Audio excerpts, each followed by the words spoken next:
बच्चों आज की क्लास है मैथ्स की, और मैथ्स में आज हम कुछ इंपॉर्टेंट क्वेश्चंस करने वाले हैं जो आपके एग्जाम में आ सकते हैं और बहुत ही ज़्यादा महत्वपूर्ण सवाल है। वहां से आप ये देखेंगे कि हम किस तरीके से कॉन्सेप्ट बिल्डअप करते हैं, यानी क्या क्या नई तरीके से हम क्वेश्चंस को सोल्व कर सकते हैं। तो आज की क्लास में मैंने कुछ क्वेश्चन सिंप्लीफिकेशन से रखे हैं, सर्ट्स एंड इंडीज से रखे हैं, परसेंटेज से रखे हैं। ठीक है, तो चलिए देखते हैं। सबसे पहले हम बात करेंगे सिंप्लीफिकेशन के क्वेश्चंस। जैसे कि आप बच्चे जानते हैं कि सिंप्लीफिकेशन जब हम सॉल्व करते हैं तो सिंप्लीफिकेशन में सबसे पहले इंपॉर्टेंट होता है कि आपको ये बॉड मास नियम आना चाहिए। ठीक है भाई, बॉड मास नियम सारे बच्चे जानते होंगे। एक्चुअल में ये वी भी होता है आगे, वर्णकुंडल। अगर बार लगा होता है तो हम बार से स्टार्टिंग करते हैं, बाकी bracket of, divide, multiply, add और सब्सट्रैक्ट, ये तरीका सबको मालूम है किस तरीके से सॉल्व करना है। ठीक है, तो मैं कुछ क्वेश्चंस लेके आया हूं, उन क्वेश्चंस को सॉल्व करते हैं। सबसे पहले हम स्टार्टिंग करते हैं। ये क्वेश्चन है हमारा, और ये क्वेश्चन क्यूब रूट पे आधारित है। देखो ये क्या कर रहा है, क्यूब रूट, दोनों का क्यूब रूट है, डिवाइडेड बाई 59 है। तो अब बच्चे क्यूब रूट निकालने में बहुत बच्चों को क्या हो जाता है, टाइम लग सकता है, क्यूब रूट कैसे होगा।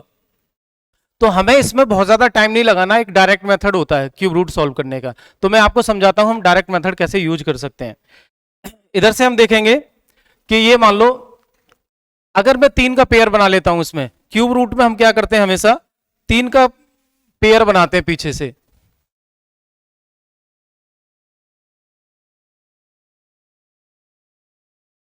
ठीक है, 3 का पेयर बनाने का मतलब है, क्योंकि जब हम अगर एक नजर देखेंगे 1 से लेके 10 तक के क्यूब पर, 1 से लेके 10 तक के क्यूब पर, और इनके यूनिट डिजिट को हम देखने की कोशिश करेंगे। ठीक है भाई, यूनिट डिजिट को हम देखेंगे इस तरीके से। तो यहां पर आप 10 तक का स्क्वायर क्यूब करके देखेंगे तो ये जो यूनिट डिजिट आएगा इनके क्यूब में, इन संख्या को हम परफेक्ट क्यूब रूट कहते हैं। ठीक है, अब इन संख्याओं में आप देखेंगे 1 आ रहा है, 8 आ रहा है, 7 आ रहा है, इस तरीके से 0 से लेके 9 तक ऑल डिजिट आ जाते हैं, यानी 10 डिजिट आपको यूनिट डिजिट पे दिखाई देगा। और सबसे बड़ी बात है कि कोई रिपीट नहीं होता है। ठीक है, जैसे मैं ये समझाना चाह रहा हूं कि यहाँ पे मैंने एक पेयर बनाया है 3 का लास्ट में, क्योंकि क्यूब रूट लेते हैं तो 3 का पेयर बनता है, और स्क्वायर रूट में हम 2 का पेयर बनाते हैं। क्लियर बात। तो यहां पर ये 2 आया है। अब ये आपको समझना है कि 2 यूनिट डिजिट पे आया है, तो कब आएगा, जब हम इसमें कितने का करेंगे, 2 का करते हैं तो देखो 2 का क्यूब करेंगे तो 8 आएगा, और 8 का क्यूब करेंगे तो कितना आएगा, 512। 512 आता है तो इसका मतलब ये 2 यूनिट डिजिट आ रहा है। अगर 2 यूनिट डिजिट है तो मतलब वो किसका क्यूब रूट रहा होगा, 8 का। तो इन तीनों की जगह मैं 8 लिखूंगा। फिर बात आगे देखेंगे कितना बच जाता है हमारे पास, 21। अब 21 देखो यहां पे ये देखना है 21 से जस्ट पहले परफेक्ट क्यूब नंबर कितना है, ये ध्यान देना है आपको। जैसे 21 से परफेक्ट पहले परफेक्ट क्यूब नंबर की हम बात करेंगे तो 8 आता है। 21 के बाद कितना आता है, 27। 27 किसका क्यूब होता है, 3 का, और ये कितना होता है भाई, 2 का। तो हमें क्या करना है कि इससे पहले वाला परफेक्ट क्यूब देखना है। तो पहले वाला परफेक्ट क्यूब क्या है, 8, और 8 किसका होता है, 2 का। इसका मतलब इस पूरे का कितना हो जाएगा, 28। ठीक है, इसी तरीके से हम यहां से निकालेंगे प्लस, इधर देखो 7 9 1 का पेयर बनाएंगे। फिर देखेंगे 1 आया है तो 1 किस में आता है, 1 के क्यूब में, तो यहां पर 1 रहेगा। ये कितना है, 29। 29 से जस्ट पहले क्या होगा, 27। 27 कितने का होता है बेटा, 3 का, तो कितना बन गया, 31। यानी फाइनली ये बन गया हमारे पास 28 plus 31 divided by 59, divided by 59। अब इसको ऐड करेंगे तो ये वापस 59 बन जाएगा। 59 डिवाइडेड बाई 59 इक्वल्स टू 1, यानी इसका आंसर कितना हो जाएगा, 1 हो जाएगा। तो ये तरीका है हमारा क्यूब रूट निकालने का। डायरेक्ट मेथड से हम कैसे निकाल सकते हैं, और याद रखना कि परफेक्ट क्यूब नंबर पे ही लगेगा। ठीक है, अगर परफेक्ट क्यूब नंबर नहीं है तब हम इसको नहीं सोल्व कर सकते। क्लियर है बात। ऐसे ही क्वेश्चन लेते हैं एक स्क्वायर वाला। ठीक है, यूनिट डिजिट का भी यूज करेंगे और स्क्वायर रूट का भी यूज करेंगे। Question number 2। क्वेश्चन नंबर 2 में आप देखेंगे कि ये पूरा सवाल हमारा क्या है, स्क्वायर रूट का, वर्गमूल का है। अब वर्गमूल निकालना है तो बच्चों ये देखो कि इसमें अगर हमारी ये कैलकुलेशन हम करने बैठते हैं 1 प्लस में 13 इंटू 14 इंटू 15 इंटू 16, तो वक्त लग जाएगा इसको ही कैलकुलेट करने में। तो हमें अगर ऑप्शन तो होते ही एग्जाम में ऑप्शन दे रखे हैं, तो एक तरीका होता है कि हम ऑप्शन से भी टैली कर सकते हैं सवाल को। देखो मैं सिखाता हूं आपको कैसे ऑप्शन से कर सकते हैं सवाल को। आप ये देखेंगे कि ये जो हमारा क्वेश्चन है, यहां पर ये 1 है। ठीक है भाई, 1 है। अब इसकी जो कैलकुलेशन करेंगे, ये पूरा जो नंबर दे रखा है, आप पूरी कैलकुलेशन मत करो, आप ये देखो कि इसका यूनिट डिजिट क्या आ सकता है। क्या देखना है बेटा? यूनिट डिजिट क्या आ सकता है। 15 आ रहा है, 14 आ रहा है, 16 आ रहा है। तो आप जानते हैं कि जब हम 5 और 2 का मल्टीप्लाई करते हैं तो यूनिट डिजिट पे 0 हो जाता है हमेशा। तो यानी 15 का 14 में कर लो, 16 में कर लो, कहीं भी कर लो तो 0 आएगा। मुझे ये समझ में आ गया, ये नंबर पता नहीं क्या होगा, लेकिन इसका यूनिट डिजिट कितना होगा बेटा? 0 होगा। अब अंदर इस स्क्वायर रूट के अंदर मुझे क्या करना है, ये 1 यूनिट डिजिट पे, इधर 0 है, तो पूरा मैं ऐड करूंगा तो 1 आएगा यूनिट डिजिट पे। यानी ये जो पूरा कैलकुलेशन होगा, इसका यूनिट डिजिट कितना हो जाएगा? 1। नंबर ये कुछ भी रहे, लेकिन यूनिट डिजिट कितना होगा? 1। और जब हम 1 का स्क्वायर करते हैं, कोई भी संख्या ऐसी हो जिसका यूनिट डिजिट 1 हो और उसका स्क्वायर रूट लेना है, तो आपको याद रखना है, जैसे देखो 1 का स्क्वायर 1 होता है और 9 का स्क्वायर भी कितना होता है? 81। यानी यहां पे दो संख्या पे 1 रिपीट होता है। तो यानी आंसर इसका जब भी हम सॉल्व करेंगे तो उसका यूनिट डिजिट या तो 1 होना चाहिए या यूनिट डिजिट 9 होना चाहिए। क्लियर? बात समझ में आ रही है? अब देखो ऑप्शन चेक कर लो, जिस ऑप्शन का यूनिट डिजिट 9 या 1 होगा, हम ये देखेंगे यहाँ दोनों तो नहीं है, दोनों होता तो फिर और कुछ करना पड़ता, और ऐसे सवालों में दोनों ऑप्शन नहीं देगा। तो आप देखेंगे यूनिट डिजिट 9 और यहां पर कहां आ रहा है? यूनिट डिजिट 9, यानी option number B is the right answer. Clear है? बात समझ पा रहे हैं मैं क्या बताना चाह रहा हूं? कि हम यूनिट डिजिट के आधार पर बिना कैलकुलेशन किए ऐसे सवालों को बना सकते हैं। ऐसे बहुत सारे क्वेश्चन होते हैं, उनका नेचर ऐसा ही होता है कि वो इस तरीके से सॉल्व हो सकते हैं। ठीक है? कॉम्पिटिटिव एग्जाम में इन सवालों को आना है, तो ऐसा नहीं है कि इसको हम बिल्कुल जनरल तरीके से सॉल्व करेंगे जब ही होगा, इतना वक्त नहीं होता है। पेपर का नेचर ऐसा होता है कि आप शॉर्ट ट्रिक से और इस तरीके से सारे कॉन्सेप्ट जाते हैं यूनिट डिजिट के और ये सब, तो आप कर पाएंगे। क्लियर है बात? चलो आगे और कुछ क्वेश्चन देखते हैं। सिंप्लीफिकेशन के ही सवाल है, ये परसेंटेज पूछ रहा है, सिंप्लीफिकेशन है। देखो देख के आपको बहुत कॉम्प्लेक्स लग रहा होगा सवाल, पता नहीं क्या होने वाला है इसमें। 13.75% ऑफ 1760 डिवाइडेड बाई 22% ऑफ 2100, है ना, ये सवाल है हमारे पास में। तो इसको सॉल्व करेंगे हम, तो एक तरीका मैं यहाँ पे समझाता हूँ आपको। देखो 13.75, इसका परसेंटेज मुझे समझ नहीं आ रहा, फ्रैक्शन वैल्यू आपको आनी चाहिए परसेंटेज में। ठीक है? इसकी फ्रैक्शन वैल्यू क्या है एग्जैक्ट नहीं समझ में आ रही है, लेकिन आप इसको थोड़ा सा इसके नजदीक इसे ब्रेक करने की कोशिश करेंगे। यानी इसको अगर आप लिख लेते हैं 12.5%, ठीक है भाई, 12.5 प्लस में कितना आ जाएगा? ये 12.5 आ गया 1.25। ठीक है भाई, यानी 13.75 को मैं इस तरीके से लिख सकता हूं, और ये कितने का है? ऑफ 1760। ठीक है भाई, पहले इसको सॉल्व करते हैं। तो इसका मतलब हो जाएगा 12.15 का मतलब होता है बेटा 1/8। कितना होता है? 1/8। ये सबको पता होगा 1/8 होता है। और अगर हम इसकी बात करेंगे 1.28 की, 1.25% की, देखो मैं सही से समझाता हूं इसे। 1/8 इसका मतलब हो गया, और इसका मतलब क्या हो जाएगा? अगर ये पॉइंट इसमें आगे ही तो बढ़ रखा है, यानी 1/8 आ रहा है, तो ये कितना आ जाएगा? 1/80 आ जाएगा। बोलो कितना आसान हो गया। और किसका करना है? ऑफ 1760। और ध्यान से देखना है, 13.75 को डायरेक्ट अगर मैं फ्रैक्शन में बनाता तो समय लगता है उसमें। मैंने क्या किया, इसके नजदीक मैंने देखा 12.5 है, और 12.5 किसकी वैल्यू होती है? 1/8 की। फिर मैंने देखा 1.25 है, यानी इसमें और इसमें कितना अंतर है? केवल 1 पॉइंट का। तो मैंने देखा ये 1/8 होना चाहिए, लेकिन यहाँ पर ये पॉइंट इधर होता जब, तो इसलिए क्या हो जाएगा? 1/80 हो जाएगा। ठीक है, अब इसको सोल्व कर लेते हैं पहले। इसका मतलब है 1/8 ऑफ 1760 प्लस 1/80 1760। पहले इसको सॉल्व करेंगे, फिर इसके बाद में वो चलता रहेगा आपका divided by 22 and then so on. इसे सॉल्व करेंगे, यहां से बनेगा 8 दूनी 16, 8 दूनी 16 यानी 220। 0 से 0 कटेगा बेटा, ये बन जाएगा 22। ठीक है, अब इसको मैं ऐड करता हूं, तो ये बन जाएगा मेरे पास 242। क्लियर? 242 डिवाइडेड बाई कितना आ रहा है? 22। बाकी जो पीछे चल रहा है उसे करेंगे हम। बाकी है परसेंटेज ऑफ 2100। क्लियर है बात? अब देखो इधर इसको सॉल्व करना है, 22 से काटेंगे, 22 से कट जाएगा पूरा 11 बार, तो 11%, क्या रहा है? 11% ऑफ 2100। अब 2100 का 11% निकालना है, परसेंटेज से 2 जीरो कट जाएंगे, तो 21 गुणा 11 हो जाएगा बेटा, ये बन जाएगा 11 गुणा में 21। ठीक है, परसेंटेज हटाएंगे तो 2 जीरो कैंसिल आउट हो जाएंगे। अब इसमें गुणा कर दीजिए, 11 एकम 11, एक हासिल का 11 दूनी 22 और 1 23, यानी 231 इसका राइट आंसर आ जाएगा। ठीक है भाई, अगर आप इस तरीके से प्रैक्टिस करके जाते हैं और एग्जाम में ऐसे सवाल देखने को मिलते हैं तो आप फटाक से कर देंगे। बैंकिंग में ज्यादातर ऐसे क्वेश्चन आ जाते हैं, एसएससी भी पूछ रहा है हालांकि, लेकिन बैंकिंग में ज्यादा क्वेश्चन ऐसे आते हैं। ठीक है। तो इस क्वेश्चन का नेचर यही था कि परसेंटेज पे आपको फ्रैक्शन में कन्वर्ट करनी आनी चाहिए, डेसिमल में आनी चाहिए कन्वर्ट करनी, ठीक है। तो उससे हम क्वेश्चंस को जल्दी कर सकते हैं। क्लियर बात। अब नेक्स्ट क्वेश्चन लेके चलते हैं हम। अगला सवाल है हमारे पास में, ये भी सिंप्लीफिकेशन का क्वेश्चन है और बड़ा आसान सवाल है, ठीक है। लेकिन जब हम इसे कैलकुलेट करने बैठेंगे तरीके से, सिंपल तरीके से हम कैलकुलेट करते हैं तो इसमें समय जरूर लगेगा। ऐसा नहीं है कि आंसर नहीं आएगा, हर बच्चा आंसर निकाल लेगा इसका। लेकिन इसको मैं ये बताना चाह रहा हूं 37.5 गुणा में 1.68, आप इसकी गुणा करेंगे तो वक्त लगेगा, इसमें भी टाइम लगेगा। तो आप करना क्या है, इसके भी दो तरीके हो सकते हैं सवाल को। पहला तो तरीका यह है कि हम इसे डिजिटल सम से कर दें, डिजिट सम या डिजिटल सम, ठीक है, वो भी अच्छा तरीका है, बैंक में बहुत ज्यादा यूज करते हैं, है ना, क्योंकि ऐसे क्वेश्चन बैंक में ज्यादा पूछे जाते हैं। तो आप क्या कर सकते हैं, इसको डिजिट सम भी लगा सकते हैं। और एक और तरीका है, इसको अगर मैं डिजिट सम नहीं लगाता तो इसे परसेंटेज में कन्वर्ट करके मैं सॉल्व कर सकता हूं। तो दोनों तरीके मैं आपको बता देता हूं।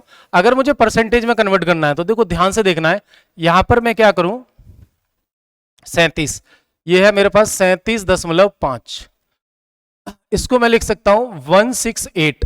इस पॉइंट को हटाया तो अपन में आ जाएगा 100। क्लियर, ये पॉइंट हटाया तो नीचे कितना आ जाएगा 100 प्लस 87.5 इंटू, फिर यहां से मैंने पॉइंट हटाया तो कितना आ जाएगा 100। अब जानते हैं कि अगर नीचे 100 है तो इसको क्या कर सकते हैं, परसेंटेज बना सकते हैं। यानी ये पूरा ये बन गया 37.5 परसेंटेज ऑफ 168, ये सवाल बन गया हमारा। प्लस में ये बन जाएगा 87.5 परसेंटेज ऑफ 132। क्लियर बात। अब देखो यहां पर ये जो लिख रहा है 37.5%, इसकी फ्रैक्शन वैल्यू आपको मालूम होनी चाहिए। मैं आपको बताता हूं, अगर 1/8 है तो 1/8 की वैल्यू कितनी होती है बेटा, 12.5%। 1/8 की वैल्यू कितनी होती है, 12.5%। अब ये 12.5% का कितना है, 37, 12 36 और इसका 1.5 हो जाएगा 37, यानी 3 गुना है। यानी अगर हम 37.5% को इसमें लिखते हैं, फ्रैक्शन में लिखते हैं, तो 1/8 में क्या कर देंगे, 3 से गुणा, तो ये बन जाएगा बेटा 3/8। 3/8 किसका, 168 का, ठीक है। प्लस ऐसे ये कितना है, 7 गुना है इसका, 12.5 का 7 गुना है, तो ये हो जाएगा 7/8 गुणा में 132। अब ये फटाफट से इसे सॉल्व कर लेंगे, आंसर निकल आएगा। ठीक है, यहाँ टाइम लग रहा है, डिजिट सम में और जल्दी हो जाएगा, कोई दिक्कत नहीं है। इसको अब सॉल्व करते हैं, काटो, 8 एकम 8 और सॉरी 8 दूनी 16, 8 एकम 21 और 21 दिया 63 प्लस, इसे करेंगे हम, ये बनेगा आपके पास में 8 एकम 8, ठीक है भाई, और 5 यानी 8 छिंगे 48, 8 पंच 40, ठीक। अब 7 से इसमें कर देंगे हम, 7 पंजे 35, 3 और 7 छिंग 42 और 3 45 4, 7 एकम 7 11, ठीक है भाई। इसको ऐड करेंगे बेटा तो ये आ जाएगा 178.5, 178.5 इसका आंसर है। Option number D is the right answer. ठीक है, तो आप समझ पाए होंगे, मेरे बताने का मतलब ये है कि हम क्वेश्चंस को किस तरीके से चेंज कर सकते हैं, परसेंटेज से फ्रैक्शन में ला सकते हैं, पॉइंट में ला सकते हैं, पॉइंट से किस तरीके से हम इसे दूसरी तरीके से कन्वर्ट कर सकते हैं। क्लियर। अब दूसरा तरीका क्या हो सकता है इसका, डिजिट सम का। डिजिट सम एक बहुत अच्छा ऑप्शन है। डिजिट सम कैसे अप्लाई करते हैं आपको ये सीखना है। डिजिट सम मैं आपको सिखा देता हूं, ठीक है। डिजिट सम हमें करना है,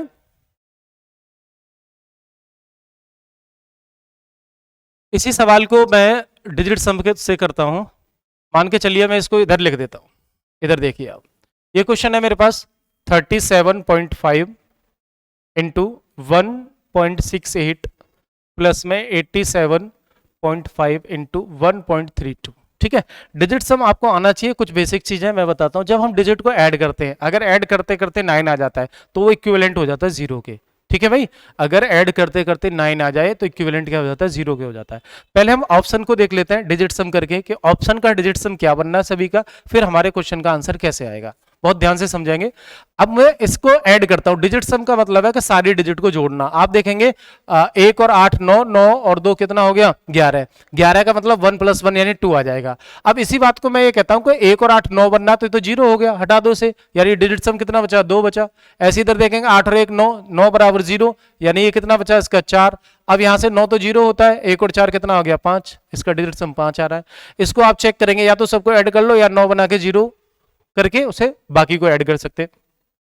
यहां से आप देखेंगे इसको आप चाहें तो आप पूरा ऐड कर लो या 9 बना लो। अगर मैं 9 बनाता हूं तो 8 और 1 9 बन जाएगा और ये बना मेरे पास में 7 और 5 12, ठीक है भाई, पॉइंट का कोई मतलब नहीं होता, पॉइंट को नेग्लेक्ट करके ऐड करते जाएंगे। 7 और 5 12, 12 में मतलब 3, 12 को फिर से हम ऐड करेंगे 1 और 2 को, तो कितना आ जाएगा 3। यानी ऑप्शन के हिसाब से हमने देखा कि हमारे पास जो डिजिट सम बननी है 2 4 5 3। क्लियर। अब क्वेश्चन को देखते हैं कि इसका जो डिजिट सम होगा इससे मैच करना चाहिए, वही आंसर बन जाएगा हमारा। देखिए इधर आप इधर देखेंगे, ये है आपके पास में 5 7 3 5, या तो सबको इकट्ठा जोड़ो या फिर मैं ये बताता हूं कि इसको 9 बना दो। 9 बनाने में 3 से 2 देना पड़ेगा, 9 बन जाएगा, 1 बचेगा, 1 और 5 6, यानी डिजिट सम कितना आएगा इसका 6 आएगा। ये इंटू है तो इंटू लगा देंगे, इसको सॉल्व करेंगे, 8 और 1 9 बन गया, बचा कितना 6। ठीक है भाई, प्लस इधर आ जाओ, इसको अगर मैं क्या बनाता हूं 9 बना देता हूं तो 1 देना पड़ेगा, यहां बच गया 6, 6 और 5 11, 11 का मतलब कितना आ गया 2। इधर से देखो 1 और 3 4, 4 और 2 6, यानी इससे बनना है ये 6। तो हमने सभी का डिजिट सम बना लिया। अब आप यहां से देखेंगे 6 इंटू 6 कितना होता है बेटा, 6 चिंग 36 होता है, 6 चिंग 36 होता है, और ये कितना हो जाएगा 6 दूनी 12 हो जाएगा, 6 दूनी 12 हो जाएगा। अब वापस इसका डिजिट सम करेंगे, 3 और 6 कितना हो गया 9, और 9 का मतलब होता है 0, और इसका डिजिट सम करेंगे 1 और 2 कितना हो गया 3, यानी फाइनली कितना आ रहा है हमारा डिजिट सम 3। ऑप्शन से मैच कर लीजिए, जिस ऑप्शन का डिजिट सम 3 होगा वही आंसर हो जाएगा, यानी ऑप्शन नंबर डी आपको दिखाई दे रहा है कि इसका डिजिट सम कितना है 3 है। ठीक है, तो ये हमारा आंसर बन जाएगा। तो सिंप्लीफिकेशन के क्वेश्चंस में हमें बहुत ध्यान देना है कि किस मेथड से सॉल्व हो सकता है। आपको सारे मेथड आने जरूरी है, ऐसा नहीं है कि एक से काम चलेगा, कम से कम 2-3 मेथड आपको सीखने पड़ेंगे हर चैप्टर में। ठीक है, आजकल का मैथ्स का जो ट्रेंड है वो इसी तरीके का है कि क्वेश्चन को देख के आपको समझ आ जाए कि किस मेथड से हम इसे अप्लाई करें, वरना क्या होता है गलत मेथड अप्लाई कर दिया, टाइम निकल गया, फिर दिक्कत होती है। तो इसलिए अगर आप प्रैक्टिस में इस तरीके से 2-3 मेथड लेके चलते हैं तो कोई दिक्कत नहीं होगी फिर।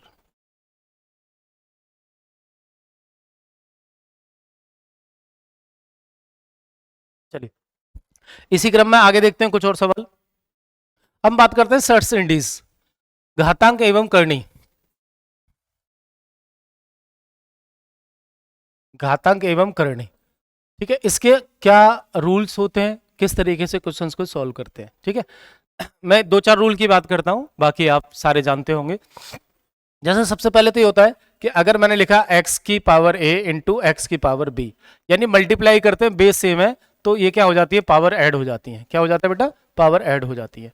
अगला हम बात करेंगे x की power a divided by x की पावर b, बेस सेम है तो पावर क्या हो जाती है यहाँ पे माइनस हो जाती है, a माइनस बी हो जाता है। ठीक है, ये 2 बातें होगी इंपोर्टेंट। और क्या होता है अगर बीच में इक्वल दे रखा है, LHS इक्वल टू RHS दे रखा है, तो वहां पे भी 2 बातें याद रखनी है आपको।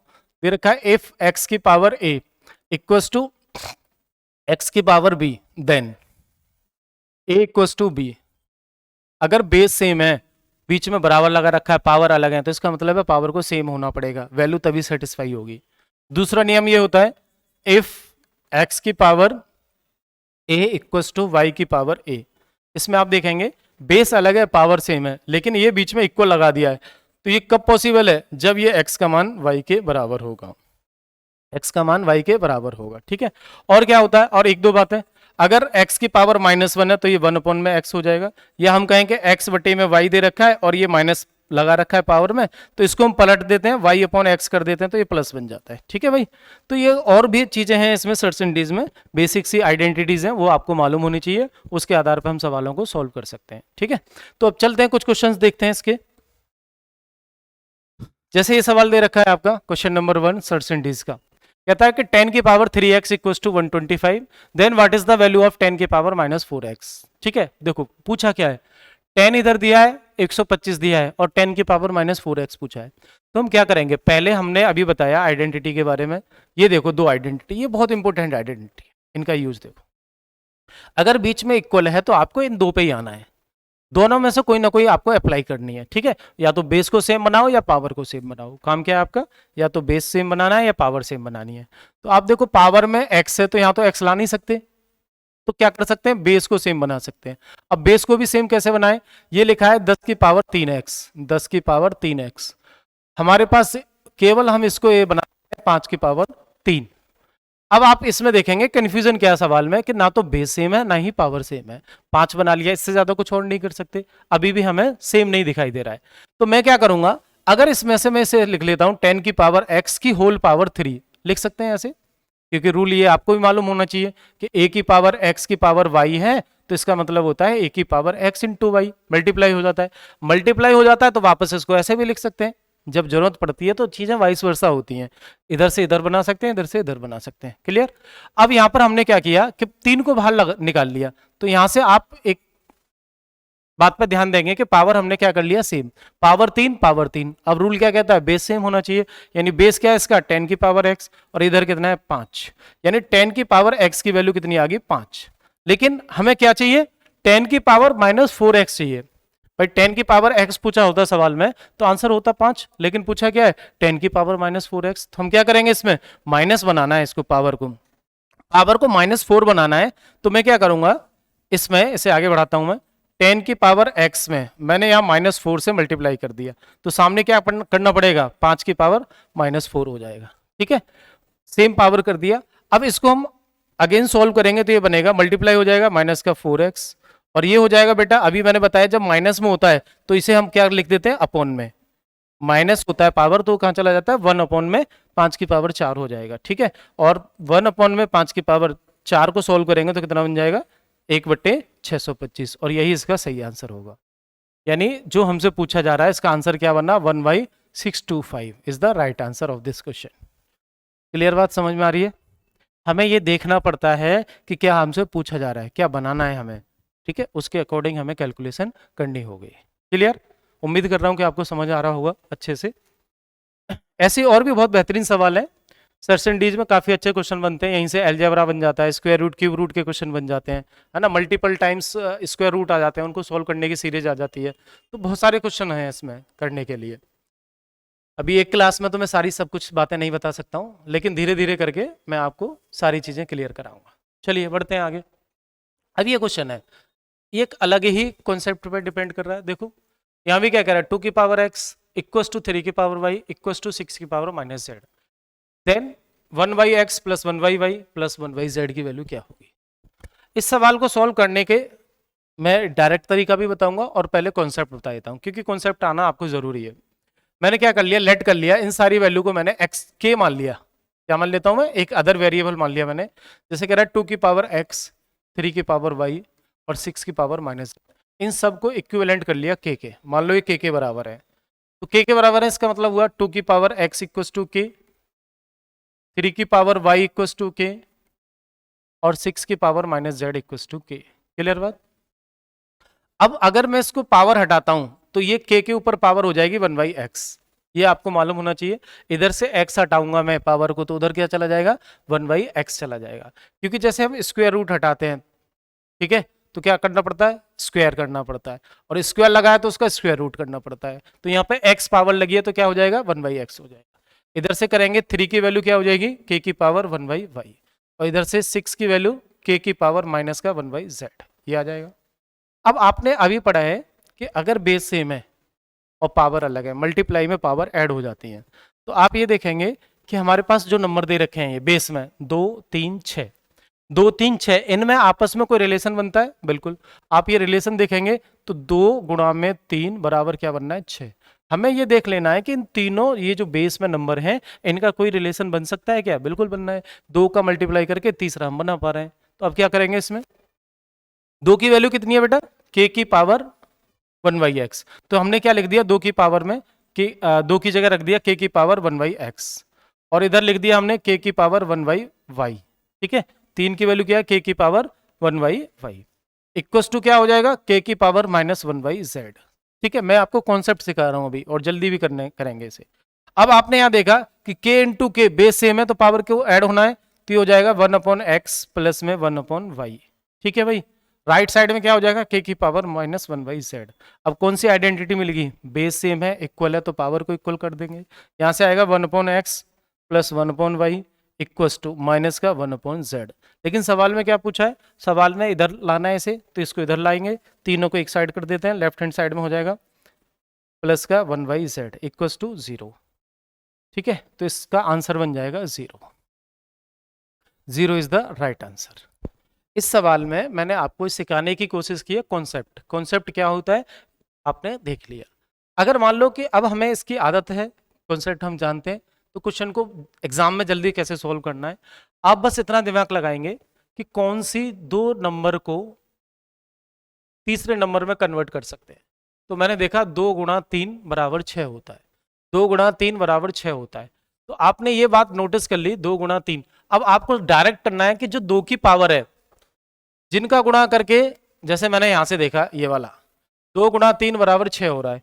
तो अब मैं ये बताना चाह रहा हूं कि आपको केवल इतना ध्यान देना है कि जो 2 के ऊपर पावर है उसको अपॉन में लिखना है। 2 के ऊपर पावर क्या थी? x, तो x को क्या लिखना है? 1/x। और ऐसे ही 3 के ऊपर पावर है उसको भी क्या लिखना है? अपॉन में लिखना है।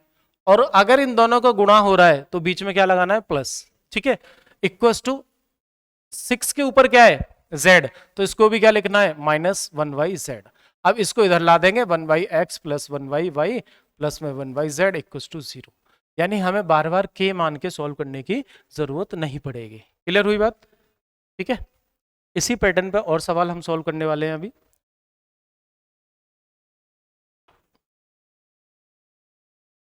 ध्यान ये देना है, कोई भी दो नंबर से हम तीसरा नंबर कैसे बना रहे हैं।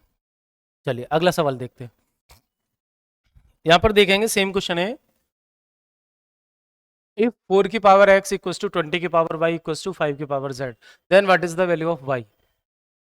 तो आपको क्या रिलेशन देखना है बेटा? कोई भी दो नंबर तीसरे नंबर में कन्वर्ट हो पा रहे हैं क्या? आप यहां देखेंगे कि 4 गुणा में मैं 5 करता हूं, तो 4 पंजे 20, कितना मिल रहा है मुझे? 20 मिल रहा है। बन गया काम मेरा। अब 4 की पावर जो उसको पलट के लिख देंगे, 4 की पावर x है तो ये कितना लिख जाएगा? 1/x। बीच में इनका इनटू है तो प्लस लिखेंगे। 5 की पावर क्या है? z, तो ये क्या लिखा जाएगा? 1/z। 20 की पावर क्या है? y, तो ये क्या लिखा जाएगा बेटा? 1/y। क्लियर हुई बात? अब हमें सॉल्व क्या करना है? y के लिए वैल्यू निकालनी है। तो क्या करेंगे? इनका एलसीएम बनाएंगे, x इंटू जेड एलसीएम आएगा इनका, और ये हो जाएगा क्रॉस मल्टीप्लाई करेंगे तो z प्लस एक्स, यानी इसे लिख सकता हूं मैं x plus Z equals to 1/y। पूछा y की वैल्यू तो इसको पलट दो। आपसे पूछा है कि y की वैल्यू बताइए। ठीक है, तो y की वैल्यू क्या हो जाएगी? इसको पलट देंगे, एक्स जेड अपॉन में x प्लस जेड, यानी y की वैल्यू क्या हो जाएगी? एक्स जेड अपॉन में x plus Z is the right answer. तो आप नोटिस कर पा रहे हैं कि ऐसे सवालों को हम जल्दी से कैसे बना सकते हैं। तरीका क्या है? किसी भी दो नंबर का रिलेशन तीसरे नंबर के साथ बना देते हैं, उनकी पावर को पलट के, अगर बीच में मल्टीप्लाई है तो प्लस कर देते हैं, इक्वल्स टू लिख के सॉल्व कर देंगे। क्लियर? चलिए और देख लेते हैं एक दो सवाल ऐसे, हल्का फुल्का सा चेंज किया सवाल में मैंने। अब यहां देखेंगे आप, ये कह रहे हैं 3 की पावर x, 75 की पावर y और 5 की पावर z। क्लियर बात? अब इसमें हम क्या रिलेशन बना सकते? 75 बढ़ा है 75, तो मैंने कहा 3 गुणा 5 बनाओ, लेकिन 3 गुणा 5 बनाने से कितना बना? केवल 15। कितना बना बेटा? 15। और बनाना कितना है मुझे? राइट साइड में 75 बनाना है। तो क्या करना पड़ेगा? एक बार किससे गुणा करूं? उसमें केवल इनसे ही गुणा कर सकते हैं जो दे रखा है, 3 और 5। तो मुझे ये 75 बनाना है, तो मुझे क्या करना पड़ेगा? 15 पंजे 75, यानी 5 से और गुणा करना पड़ेगा। ऐसा नहीं कि मैं 6 से 10 से 8 से कुछ कर दूं, नहीं, इसी से करेंगे। 3 और 5 में या तो 3 से गुणा करो या 5 से करो, ठीक है, सेटिस्फाई करने के लिए। तो यहाँ 5 से करना पड़ेगा। अब यहाँ बन गया सेम वही तरीका, 3 की पावर क्या है? x, तो 1/x हो जाएगा, प्लस 5 की पावर क्या है? y, 1/y, फिर से 1/y हो जाएगा, सामने आ जाएगा 1 में, सॉरी 5 की पावर z है, इसे सही कर लिखेंगे, इधर इसे सही कर लीजिए। 5 की पावर कितनी है? z, तो 1/z प्लस में 1/z इक्वल्स टू 1/y। ठीक है, इसको फिर से सॉल्व करेंगे तो ये बनेगा यहाँ से 2 में z इक्वल्स टू 1 में y। एलसीएम ले लेंगे, एक्स जेड आएगा, एक्स जेड से क्रॉस मल्टीप्लाई कर देंगे बेटा, तो ये आ जाएगा z plus 2x, z plus 2x equals to 1 में y। ठीक है, आपसे पूछा y की वैल्यू क्या होगी, तो आप इसे लिख देंगे एक्स जेड अपॉन में z प्लस 2x, ये इसका आंसर हो जाएगा। तो देखा आपने किस तरीके से सवालों को हम सॉल्व कर सकते हैं आसानी से। ठीक है, अच्छा एक और सवाल है इसका सरसिंडीज का, सेम पैटर्न पे ये भी, लेकिन यहाँ कोई नंबर नहीं दिया है। अभी जैसे 2 गुणा 3 बराबर 6, 3 गुणा 5 बराबर, ऐसे कर रहे थे हम, लेकिन इसमें क्या वेरिएबल दे रखे हैं, पावर में भी और बेस में भी, दोनों में ही वेरिएबल है। वेरिएबल है तो कैसे करेंगे, लेकिन आगे कंडीशन दे रखी है। ठीक है, बिना कंडीशन के सॉल्व नहीं होगा। ए की पावर x, बी की पावर y, सी की पावर z, एंड कह रहा है B square equals to A C. हमें जो चाहिए था वो यहाँ मिल गया result, B square equals to A C, यानी बी स्क्वायर का मतलब है बी गुणा बी बराबर ए गुणा सी, ठीक है, ये मतलब है। अब b की पावर क्या है y, तो इसका मतलब हो जाएगा 1y, 1/y और 1/y, मल्टीप्लाई है बीच में तो प्लस होगा। a की पावर कितना है बेटा x, तो ये हो जाएगा 1/x, और c की पावर z, तो यानी 1/z। क्लियर हुई बात? इसको सॉल्व करेंगे तो 2/y आएगा, सामने आ जाएगा ये नीचे xz और बेटा x प्लस z, ठीक है। पूछा क्या आपसे y की वैल्यू बताइए, तो y की वैल्यू निकालेंगे तो हम क्या हो जाएगा, ये y बराबर आ जाएगा 2xz अपॉन में x प्लस z, ठीक है। y की वैल्यू कितनी आ जाएगी, 2xz अपॉन में x प्लस z। तो ये पैटर्न था एक जो आपने अच्छे से सीख लिया। सर्च इंडीज में इसको हम पढ़ते हैं घातांक करने के अंदर। अच्छा, अभी सर्च इंडीज में और भी सवाल हैं। ये देखो, ये स्क्वायर रूट के अंदर लिखे हुए हैं। मैंने कहा कि स्क्वायर रूट मल्टीपल टाइम्स भी हो सकता है, सीरीज होती है उसे अलग से पढ़ा देंगे, इन्फिनिटी टाइम्स सीरीज चलती है स्क्वायर रूट की। लेकिन यहाँ पर कुछ एक विशेष पैटर्न दे रखा है सवालों का, इनको कैसे सॉल्व करते हैं। इनको सॉल्व करने का मैं तरीका बता देता हूँ पहले। ये तरीका क्या हो सकता है बेसिक, मान के चलो कि आपको कोई वैल्यू स्क्वायर में दे रखी है, स्क्वायर रूट में, यहाँ पर ये कोई वैल्यू है। अगर आप इसको, ये जो वैल्यू दे रखी है, अगर इसको स्क्वायर होल स्क्वायर की फॉर्म में लिख देते हैं, अगर आप इसको कन्वर्ट करना जानते हैं होल स्क्वायर, तो आप इजीली इसको क्या कर सकते हैं, स्क्वायर रूट को स्क्वायर से काट सकते हैं, यानी वैल्यू आपकी फ्री हो जाएगी। तो हमें ऐसे सवालों में यही करना है कि एक बड़ा लगा है स्क्वायर रूट, उसके अंदर वैल्यू लिखी हुई है। अब इस वैल्यू को अगर मैं चेंज कर सकता हूं स्क्वायर की फॉर्म में, होल स्क्वायर की फॉर्म में अंदर, तो क्या हो जाएगा, ये वाला उस स्क्वायर से स्क्वायर रूट कट जाएगा, कैंसिल आउट हो जाएगा, ठीक है। आप बहुत ध्यान से देखेंगे इस सवाल को। अगर मुझे ये सॉल्व करना है तो मैं क्या करूंगा, अंदर की वैल्यू को स्क्वायर की फॉर्म में बनाना चाह रहा हूं। तो ये 7 लिखा हुआ है और ये 12 लिखा हुआ है, यहाँ 2 आ रहा है। तो दो फॉर्मूले यहाँ पे ज्यादातर यूज होते हैं, a प्लस बी का whole square, a square plus B square plus 2ab, और ये होता है a माइनस बी का whole square, a square plus B square minus 2ab, ठीक है भाई। तो यहां भी आप देखेंगे ये 2 जो आ रहा है ना, या तो प्लस का आएगा या माइनस का आएगा, सीरीज या तो प्लस में होगी या माइनस में होगी, क्लियर। अगर प्लस में है तो प्लस वाला फॉर्मूला आएगा, माइनस में तो माइनस वाला। अब जल्दी से इसको करना क्या है, अगर मैं इसको ब्रेक कर लेता हूं 4 प्लस 3 में, 4 प्लस 3 में, क्योंकि 4 3 12 बनता है, तो यानी एक्चुअल में ये जो सवाल लिखा जाएगा इसको मैं लिख सकता हूं 4 का स्क्वायर प्लस 3 का स्क्वायर, 4 का स्क्वायर प्लस 3 का स्क्वायर,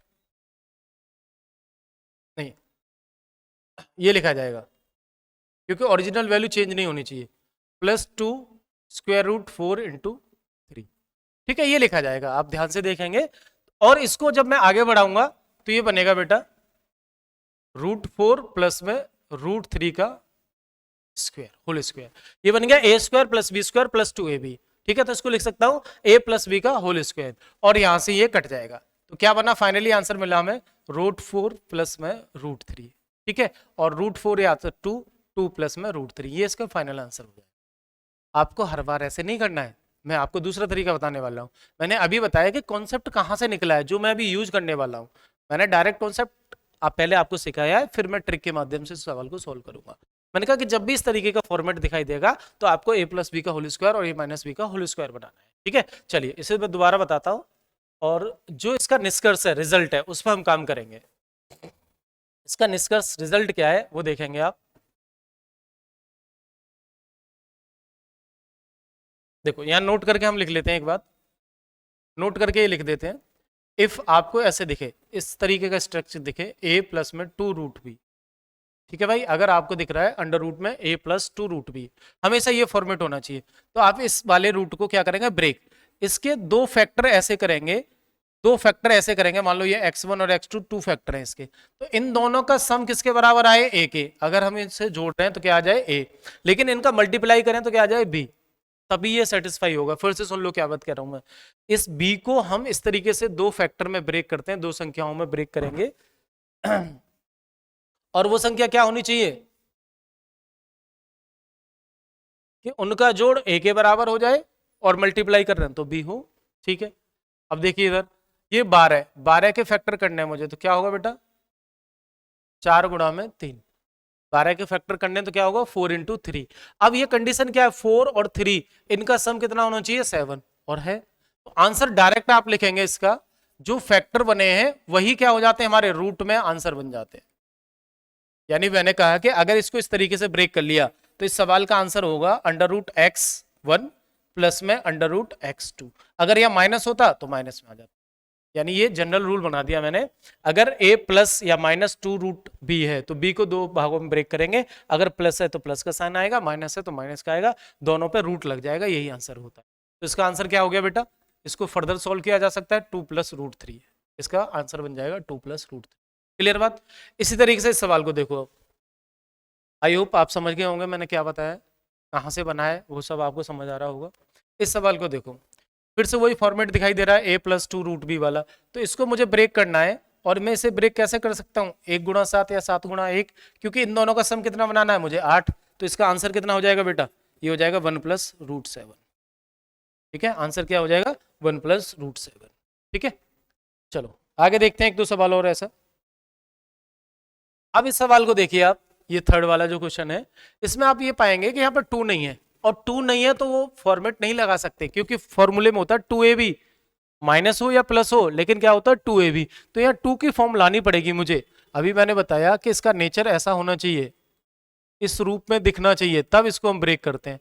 तो आप ये बताओ, मुझे यहाँ 2 लाना है, तो क्या मैं 2 इधर से निकाल सकता हूँ बाहर, 12 है, इसको हम ब्रेक करेंगे तो 4 × 3 होता है, 4 का रूट 2 हो जाता है। यानी इसको फर्दर मैं इस सवाल को ऐसे लिख सकता हूँ कि ये 4 है, प्लस में यहां से मैंने 4 में से 2 बाहर निकाला, तो कितना रह गया √3 अंदर रह गया। यानी ये क्वेश्चन और ये क्वेश्चन हमारा सेम बन गया। अब इसको सॉल्व करेंगे तो इस 3 के फैक्टर बनाएंगे, 3 × 1, जिसका जोड़ कितना हो रहा है 4, तो इस सवाल का आंसर हो जाएगा बेटा √3 प्लस में 1, या 1 + √3। क्लियर, क्या हो जाएगा 1 + √3। ध्यान देना, अगर 2 नहीं है तो 2 लाना पड़ेगा, अंदर से निकालते हैं, अगर अंदर से पॉसिबल है। ये 12 था, 4 × में 3, 4 का रूट बाहर निकलेगा, 2 आ जाएगा। ठीक है, लेकिन इस वाले सवाल में देखेंगे, ये दे रखा है √5 और यहाँ 2 नहीं है। अब 2 लाना बड़ा मुश्किल है, 5 में से तो 2 आएगा नहीं, वो तो 12 था, तो 12 में 4 का गुणा हो रहा था, 4 से 2 आ गया, यहाँ पर नहीं है, तो क्या करेंगे इसमें, इसमें आपको करना पड़ेगा बेटा, 2 बनाना है एनी हाउ यहाँ, तो हम क्या करेंगे, इसमें पूरे इक्वेशन में 2 से मल्टीप्लाई कर देंगे, और 2 से मल्टीप्लाई कराया तो 2 से डिवाइड भी करेंगे, क्योंकि ओरिजिनल वैल्यू उसकी चेंज नहीं होनी चाहिए। ठीक है, जितने से मल्टीप्लाई करते हैं उतने से डिवाइड कर देते हैं। क्लियर। अब इसको आगे सॉल्व करेंगे तो बेटा ये बनेगा, रूट के अंदर कितना, 2 का गुणा हो जाएगा 6, 6 प्लस में 2 √5, देखो दिख गया आपको जो हमें चाहिए, 6 प्लस में 2 √5 हो जाएगा, और नीचे कितना है 2।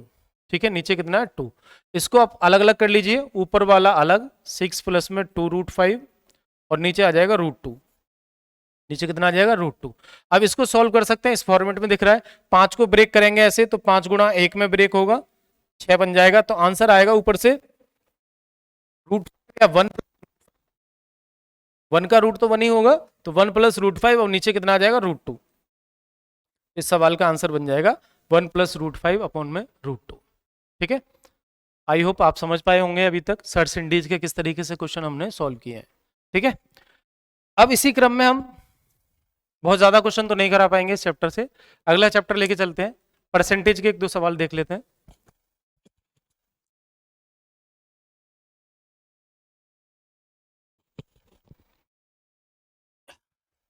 चलिए परसेंटेज के 1-2 क्वेश्चन कर लेते हैं।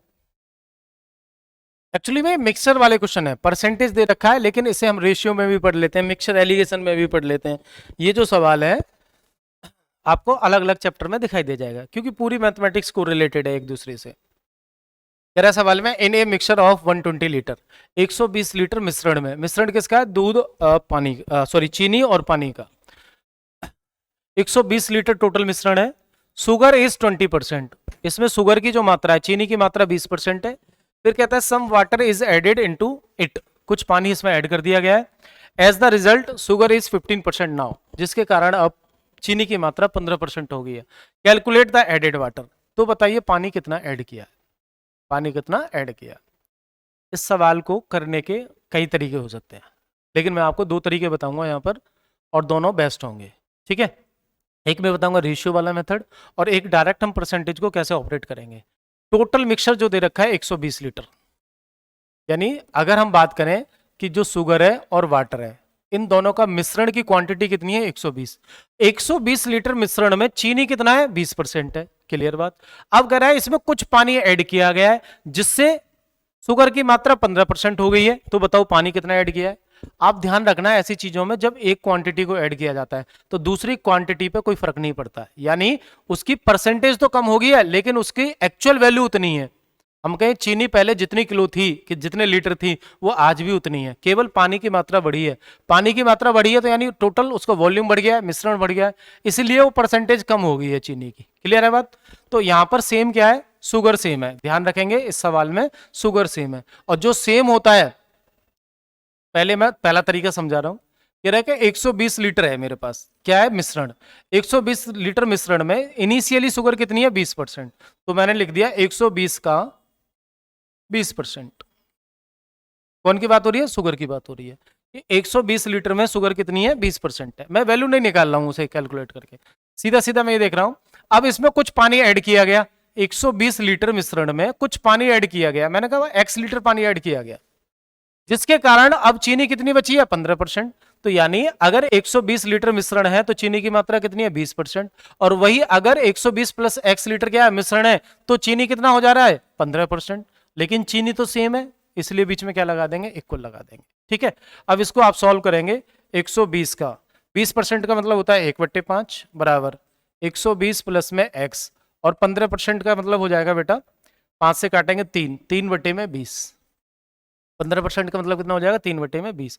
अब इसको हम सॉल्व करते हैं तो ये आंसर आएगा हमारे पास में, 5 से काट लो इसे 4 बार कट जाएगा, 4 से 3 से काट लो इसे, 3 से काटेंगे तो बेटा 3 चौक 40 कट जाएगा, और 160 बराबर 120 प्लस में x, यानी x की वैल्यू कितनी आ जाएगी? ये आ जाएगी बेटा 160 माइनस 20 यानी 40 लीटर।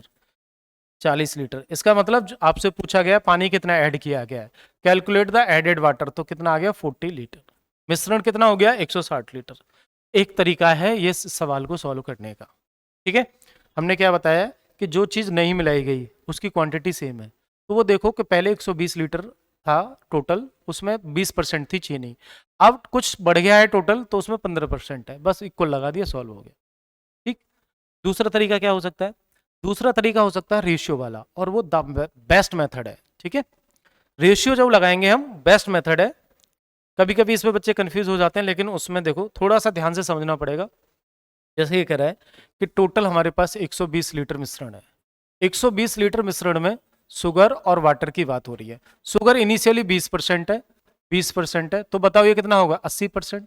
इसको मैं रेशियो बना लेता हूं, मतलब 1 और 4 का रेशियो, 1 और 4 का रेशियो है। कहता है कि जैसे ही हमने कुछ पानी ऐड किया, इसमें कुछ पानी ऐड किया, पानी ऐड करने पर 15% होगी शुगर, 15% शुगर हो गई, तो बताइए 85% क्या हो जाएगा आपका? पानी हो जाएगा। अब इसको रेशियो बनाएंगे हम, तो 5 से काटेंगे 3, और ये कितनी बार हो जाएगा? 5 से काटेंगे तो 17 पंजे 85। ठीक है। अगर 15% हमारा इनिशियल मिश्रण यानी टोटल अपने आप में 100% होता है, पहले 20% चीनी थी तो 80% पानी था, रेशियो की बात करी तो 1:4 हो गया। ठीक है। जैसे ही हमने कुछ पानी मिला दिया तो चीनी 15% हो गई, तो पानी कितना हो गया? 85%, क्योंकि ओरिजिनल 100% होता है। इसको हमने 5 से काटा तो 5 दिया 15 और 17 पंजे 85, 3:17 आ रहा है। यानी इसको हम यहाँ पे अप्लाई करेंगे। अब शुगर पहले 1 और 4 था, फिर हो गया 3 और 17। कितना हो गया बेटा? 3 और 17। कब हुआ? जब पानी ऐड किया है। याद रखना क्या ऐड किया? पानी। तो पानी ऐड किया है तो पानी में ही चेंज दिखना चाहिए, किस में नहीं दिखना चाहिए? चीनी में नहीं दिखना चाहिए। चीनी यहाँ 1 है या 3 है, तो हम क्या करेंगे? इसको इक्वल बनाएंगे। इक्वल बनाने के लिए इसमें 3 से मल्टीप्लाई करना पड़ेगा। जैसे हम 3 से मल्टीप्लाई करेंगे तो ये नया रेशियो बन जाएगा, ये नया रेशियो बन जाएगा आपका 3 एकम 3 और 3 चौके 12। कितना बन जाएगा बेटा? 3 एकम 3, 3 चौके 12। उम्मीद करता हूँ ये बात आपको समझ आई होगी। मैंने क्या किया है कि पहले 1 और 4 था और ये 3 और 17 था, तो इसको 3 से मल्टीप्लाई कर दिया तो अब बन गया 3 12 और 3 17। यानी ये था इनिशियल मिक्सचर और ये हो गया पानी मिलाने के बाद फाइनल मिक्सचर। ठीक है भाई, क्वांटिटी बदल गई है, बढ़ गई है। अब 3 से 12, 3 से 17, तो पानी कितना ऐड हुआ इधर? पानी आप देखेंगे कि 12 यूनिट तो पहले था, 12 से 17 हो गया, तो पानी ऐड किया है मैंने बेटा 4 यूनिट। 4 यूनिट पानी मैंने ऐड किया है, तो इस 4 यूनिट की वैल्यू निकालनी है कितने लीटर है। अब वो कैसे बनाएंगे, इनिशियल मेरे पास कितना है 120 लीटर, और रेशियो में मैं बात करूं तो 3 और 12, 3 और 12 का मतलब 15, 15 यूनिट मेरे पास है और उसकी वैल्यू कितनी है 120 लीटर। अगर मैं एक यूनिट की वैल्यू निकालता हूं तो एक यूनिट बराबर हो जाएगा 15 अट्ठे 120 यानी 8 लीटर।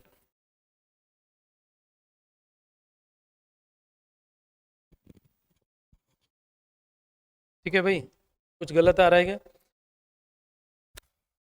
15 अट्ठे 120, एक यूनिट की वैल्यू 8 लीटर।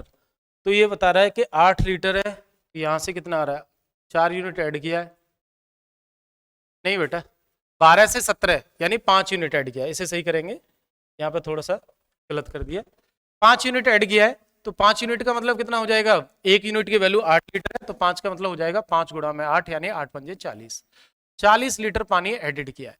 ये सबसे अच्छा मेथड है, इसी को आपको अप्लाई करना है।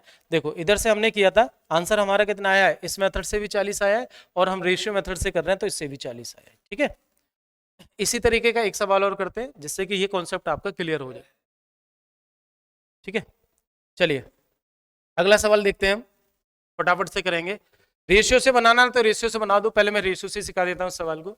इन a mixture of 150 litre, 150 litre है चीनी और पानी का मिश्रण, जिसमें चीनी की मात्रा 20% है, sugar is 20%, some sugar is added. अब ध्यान रखना क्या ऐड किया गया है, some sugar is added, sugar को ऐड किया गया है ना। देन शुगर बिकम द 25%, तो शुगर की मात्रा कितनी होगी 25%। कैलकुलेट द शुगर एडेड, तो बताइए शुगर कितना ऐड किया गया है। इसको दोनों तरीके से कर लेते हैं, पहले रेशियो वाला मैं बता देता हूं आपको। अगर आप रेशियो मेथड लगाएंगे, 150 लीटर है टोटल आपके पास, और इसमें शुगर है और वाटर है बेटा।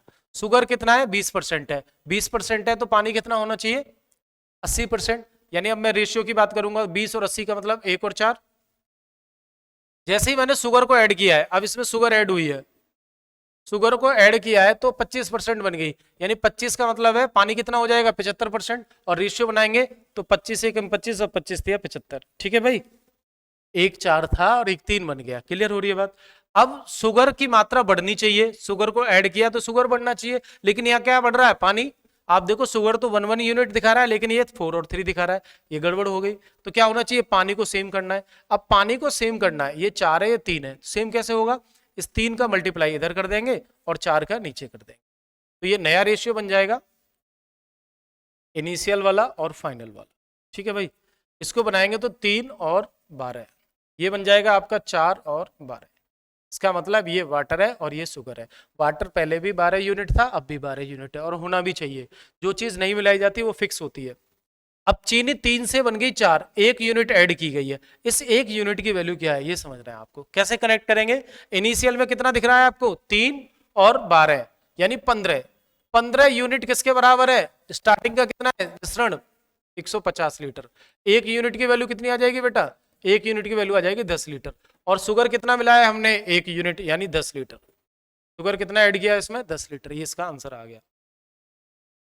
इसी सवाल को मैं पहले वाले तरीके से करूं तो देखो कैसे कर सकते हैं उसे, फिर से हम लिख लेते हैं सवाल को।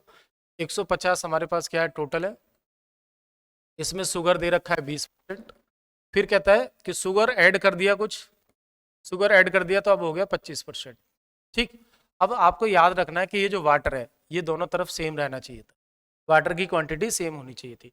जब 150 लीटर था तो शुगर हमारे पास 20% था, तो वाटर कितना था 80%, वाटर कितना था भाई 80%। और जब ये चीनी ऐड करने के बाद चीनी की मात्रा 25% हो गई, तो वाटर कितना हो रहा है 75%। हालांकि क्वांटिटी में दोनों तरफ क्या होना चाहिए सेम, तो जो सेम होता है उस पर ही हम लगा देते हैं उस मेथड को। कैसे लगाएंगे, 150 लीटर टोटल है, 150 का पानी कितना है पहले 80%, पानी कितना है 80%, उतना ही पानी अब भी है लेकिन उसकी मात्रा बदल गई है। 150 लीटर में कुछ लीटर हमने चीनी ऐड करी, जिसके कारण पानी कितना हो गया है 75%, लेकिन दोनों तरफ क्या होना चाहिए इक्वल होना चाहिए। अब इसको सॉल्व करेंगे आप, 150 गुणा में 80% का मतलब होता है 4/5, 150 प्लस में x, 75% का मतलब कितना होता है बेटा 3/4। ठीक है, इसको हम सॉल्व करेंगे तो ये बन जाएगा 10 यानी 40 आ जाएगा,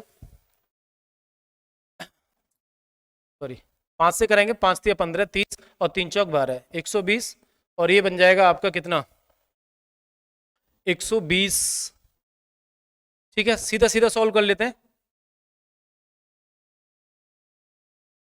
4 3 12 120, 4 भी आएगा इधर और नीचे ये 3 आएगा, सामने हो जाएगा 150 प्लस में x। इसे सॉल्व करते हैं तो ये आ जाएगा फिर से कितना, 3 चौक 12 40, 4 चौक 16, 160। सीधा सीधा बनना है, 160 बराबर 150 प्लस में x। तो x की वैल्यू कितनी आ जाएगी, यहाँ से माइनस करेंगे तो 10 लीटर ऐड किया गया है। दोनों तरीके ही अच्छे हैं, आप बस इसमें थोड़ा सा कंफ्यूज हो सकते हैं कि चीनी पे हम लगाना है या पानी पे लगाना है। जो चीज़ नहीं मिलाई जा रही है उसको इक्वल करते हैं, ठीक है, क्योंकि वो सेम है। रेशियो भी द बेस्ट मेथड है, ये भी सही मेथड है, ठीक है। चलिए इसके अलावा और क्या हो सकता है। ये बड़ा अच्छा क्वेश्चन है, बार बार पूछा जाता है, बच्चे बहुत कंफ्यूज होते हैं ऐसे सवालों में। क्वेश्चन पढ़ लीजिए एक बार, कहते हैं कि if there is a 25% reduction in the price of apple, apple की कीमत में 25% की कमी हो गई। A customer gets 2 kg more apple, एक व्यक्ति, अब देखो रेट में कमी हुई है तो कस्टमर क्या करता है, 2 kg मोर एप्पल्स फॉर ₹240, 240 रुपए में वो 2 किलो अधिक सेब खरीद सकता है। What is the reduction price, तो बताइए अब का प्राइस क्या है, घटा हुआ मूल्य क्या है। इसमें क्या होता है, कॉन्सेप्ट ये है कि जब हम किसी वस्तु का मूल्य घटा देते हैं और हमें अपना खर्चा वही रखना है, तो क्या होता है, मूल्य घट गया तो वस्तु खपत बढ़ जाएगी, ठीक है, खपत बढ़ जाएगी। ये होता है प्रोडक्ट कंसिस्टेंसी वाले क्वेश्चन होते हैं। यानी जैसे मान लो हमें एक्सपेंडिचर उतना ही रखना है, पैसा उतना ही खर्च करना है, तो प्राइस बढ़ाए, प्राइस इंटू कंजप्शन की बात होती है। एक्सपेंडिचर बराबर क्या होता है, प्राइस इंटू मान लो कि मुझे 100 रुपए खर्च करने हैं, मैंने कहा कि मैं पहले 25 रुपए किलो चीनी खरीदता था या सेब खरीदता था और 4 किलो आएंगे। अब मैंने क्या कर दिया, इसको मैंने कम कर दिया, यानी आधा कर दिया, मान लो मैंने कर दिया इसे 12.5। अब इसका रेट कितना हो गया 12.5 और मुझे यहाँ पे पैसे 100 रुपए ही खर्च करने हैं, तो यानी ये क्या हो जाएगा, ये 8 हो जाएगा। तो आपने देखा जैसे मैंने इसको कम किया वैसे ये क्या हो गया, बढ़ गया। यानी एक चीज को अगर मैं कम करूंगा तो दूसरी क्या हो जाएगी, बढ़ जाएगी। इसको कहते हैं प्रोडक्ट कंसिस्टेंसी। जैसे हम और भी कहीं लगा सकते हैं, मान लो कि डिस्टेंस है हमारे पास, डिस्टेंस को इक्वल रखना है, डिस्टेंस इक्वल टू होता है स्पीड इंटू टाइम। अगर मैंने स्पीड बढ़ा दी तो टाइम कम लगेगा, क्योंकि दूरी अगर मैं उतना ही रखना चाह रहा हूं, मुझे 100 किलोमीटर दूरी चलनी है, पहले मेरी चाल 25 की थी तो मुझे 4 घंटे लगते थे, अब मैंने चाल 50 की कर दी तो बताओ कितने लगेंगे, 2 घंटे, क्योंकि मुझे यहाँ पे 100 ही रखना है, 100 किलोमीटर रखना है। इसको कहते हैं प्रोडक्ट कंसिस्टेंसी, ठीक है, उसको चेंज नहीं करते, कांस्टेंट रहता है इसमें प्रोडक्ट। जैसे ही हम बता एक और लगा सकते हैं, एरिया। एरिया क्या होता है, एल इंटू बी, मान लो रेक्टेंगल का एरिया है, अगर हमने लंबाई बढ़ा दी है तो फिर चौड़ाई को क्या करना पड़ेगा, घटाना पड़ेगा। ऐसे ही ये सवाल है कि अगर प्राइस बढ़ता है तो कंजप्शन क्या हो जाएगा, हमारा कम हो जाएगा। अगर प्राइस घटता है तो कंजप्शन क्या हो जाएगा, ज्यादा हो जाएगा, खपत बढ़ जाएगी, ठीक है, क्योंकि एक्सपेंडिचर सेम रखना है। तो अब क्वेश्चन कहता है कि जो प्राइस है वो कितना कर दिया, 25% कम कर दिया है। 25% कम, 25% का मतलब होता है बेटा 1/4, यानी पहले प्राइस 4 था, अब क्या कर दिया, 1 कम कर दिया है। तो अब कंजप्शन की बात करेंगे कि खपत में कितनी वृद्धि हो जाएगी। याद रखना, अगर यहाँ पे माइनस हुआ है, प्राइस कम हुआ है, तो खपत में वृद्धि होगी, और वृद्धि कितनी हो जाएगी, देखो इसका गैप बनाएंगे, नीचे हमें क्या करना है, इस 1/4 वैल्यू है जिसका मतलब है 25%, अब इस वैल्यू को बढ़ाना है, तो ऊपर तो 1 रहेगा, नीचे कितना आ जाता है इसका गैप, 3 आ जाएगा। फिर से समझ लो मैं क्या कह रहा हूं, अगर प्राइस में कमी हुई है तो कंजप्शन बढ़ जाएगा, कितना बढ़ जाएगा, 1/3। 1/4 की कमी हुई प्राइस में तो कंजप्शन कितना बढ़ जाएगा, 1/3 बढ़ जाएगा। क्लियर। अब 1/3 बढ़ गया, अगर हमें पूछता कितने परसेंट बढ़ गया तो हम इसी को परसेंटेज में बना देते, लेकिन अब यहां से आगे रिलेट क्या किया है कि ये कह रहा है कि 2 किलो अधिक आता है। मैं कह रहा हूं कि पहले आता था हमारे पास में, ये पहले आता था मान लो 3 यूनिट से, अब एक ज्यादा आ रहा है, अब एक ज्यादा आ रहा है, यार इस एक की वैल्यू कितनी है, 2 किलो, एक की वैल्यू कितनी है, 2 किलो। पहले 3 यूनिट हम खरीदते थे, तो अब एक बढ़ा के खरीद रहे हैं, तो अब 4 यूनिट खरीद रहे हैं, एक की वैल्यू 2 किलो है तो 4 की वैल्यू कितनी हो जाएगी, 8 किलो। इसका मतलब है कि अब जो सेब खरीदे जा रहे हैं वो 8 किलो खरीदे जा रहे हैं, कितने रुपए में, रुपए हमारे पास 240, तो रेट निकाल लेंगे। रेट क्या होता है भाई, 240 रुपए हमने दिए और हमें 8 किलो सेब मिल गए, कितना आ जाएगा आंसर, 8 × 24, 30 रुपए। ये रेट कौन सा है, घटा हुआ रेट है, घटा हुआ रेट है। अगर आपसे कहता है कि इनिशियल रेट बताओ तो क्या करते, इस 3 किलो पे लगाते 6 kg, 3 यूनिट की वैल्यू होती 6 kg, यानी पहले वो 6 kg सेब खरीदता था, लेकिन जैसे ही प्राइस कम हो गया तो अब कितना खरीद रहा है, वो 8 kg। तो अगर पहले का रेट पूछता, पहले का रेट बताओ, तो क्या आ जाता है इसमें 240/6, ठीक है भाई, 6 चौक 24 यानी 40 रुपए, 40 रुपए पर केजी पहले का रेट था, अब का रेट कितना हो गया, 30 रुपए पर केजी हो गया। क्लियर है बात? ऐसे बहुत सारे सवाल हैं, आगे वाली क्लास में मैं इन सबको पढ़ाऊंगा। ठीक है, जबरदस्त तरीके से हम सवालों को सॉल्व करते हैं। फिर ये वाला बहुत बेस्ट कॉन्सेप्ट होता है, परसेंटेज का सवाल आए तो उसे फ्रैक्शन में बना लो, आसान हो जाता है। ठीक है, चलिए अगला क्वेश्चन है आपके पास, और ये लास्ट क्वेश्चन है आपका। देखिए इधर, an article sold for the 20% profit if it had been bought 20% less and sold for 512 rupees less, then profit is 40%. Calculate the original CP of this article. सवाल ये कह रहा है कि किसी आर्टिकल को 20% प्रॉफिट पे बेचा जाता है। ठीक है भाई, फिर कंडीशन दे दी है कि यदि इसे 20% कम में खरीदा गया होता और पहले जितने में बेचा है उससे 512 रुपए कम में बेचा जाता, तो यहां पर प्रॉफिट 40% का होता। तो बताइए उसका ओरिजिनल सीपी क्या है। ठीक है, इस सवाल को बनाने का तरीका देखो, और भी तरीके हैं लेकिन ये मुझे सबसे अच्छा लगता है। आप ओरिजिनल सीपी को हमेशा 100% मानते, उस वस्तु की ओरिजिनल सीपी क्या होती है, 100% होती है। ठीक है, अब इसने पहली कंडीशन दी कि उसको बेचा गया 20% पे, इसको बेचा गया मैंने मान लिया SP1, 20% प्रॉफिट पे बेचा गया तो 120% में बेचा जाएगा। सीधा सीधा हम 100 पे ऑपरेट कर रहे हैं, 100% सीपी है, इसको बेचा जाता है 20% लाभ पे, तो कितने में बेचा गया हो, 120 में। अब कंडीशन क्या कह रहा है, यदि इसे 20% कम में खरीदा गया होता, यानी दूसरा सीपी दे रखा है इसका CP2, 100 की जगह 20% कम में खरीदा गया होता, यानी 80% कम में खरीदा गया होता, और पहले जितने रुपए में बेचा है उससे 512 रुपए कम में बेचा जाता, 512 रुपए कम में बेचा जाता, तो इसे अब 40% का लाभ होता। 40% का लाभ किस पे होगा, अब जो नया सीपी है, यानी अब SP2 निकालना है हमें, तो SP2 कितना आएगा, 80 है सीपी और इस पर 40% का प्रॉफिट लेना है, तो 80 का 140%, क्या आ जाएगा, 80 गुणा में 140 बटे में 100, इसको आप सॉल्व करेंगे तो ये बन जाएगा बेटा 14 अट्ठे 112, 112%। ठीक है, तो अब ये बताना चाह रहा है कि जो नया SP है SP2 वो कितना परसेंट बनना है, 112, पहले वाला SP कितना था, 120। अब देखो कैसे बनाएंगे इसे, 112% कहाँ आना चाहिए, 100 के बाद और 120 से पहले, यानी ये हो गया SP2 जो कि 112% है। अब देखो यहां पर जितने में बेचा है और पहले जितने में बेचा था उसका गैप कितना है, 512 रुपए। उसने कहा है कि पहले से अगर 512 रुपए कम में बेचा जाता, ठीक है भाई, अब पहले 120% बेचा है और अब कितने में बेचा है, 112 में, इसका गैप कितना है, 8%। तो यहीं से रिलेट हो जाएगा सवाल, 8% की वैल्यू कितनी है, 512। यहां से बनाइए, 8% की वैल्यू कितनी आ गई, 512 रुपए, और निकालना क्या है मुझे, सीपी, ओरिजिनल सीपी कितना होता है, 100%। तो निकाल लीजिए, 1% निकालेंगे तो 512 बटे में 8, और 100 निकालना है तो गुणा में 100। ठीक है, इसको सॉल्व कर लेंगे आप, ये बन जाएगा आपका 8 से काटेंगे, 8 छिंग 48 और 8 चौक 32, 64, यानी 6400 ओरिजिनल सीपी क्या आ जाएगा इस वस्तु का, 6400 रुपये आ जाएगा। क्लियर है बात? तो ये एक अच्छा मेथड है, इस तरीके की कई सारी कंडीशन लग जाती हैं तो हम ऐसे कर सकते हैं, डबल सीपी हो रहा है, डबल एसपी हो रहा है। ठीक है, मैं उम्मीद करता हूं कि आपको ये क्लास बहुत बेहतर लगी होगी, सबको अच्छे से समझ में आया होगा, और मेरा प्रयास ये है कि जब मैं ऐसे चैप्टर वाइज पढ़ाऊंगा, ठीक है, तो एक एक करके आपको सारी चीज़ें क्लियर करूंगा। अभी क्या था, एक ही क्लास में मैंने कई सारी चीज़ें बताई हैं तो पूरा चैप्टर कोई भी नहीं हो पाएगा। अगली क्लास में मैं विधिवत तरीके से आपको सारी चीज़ें कराऊंगा। ठीक है।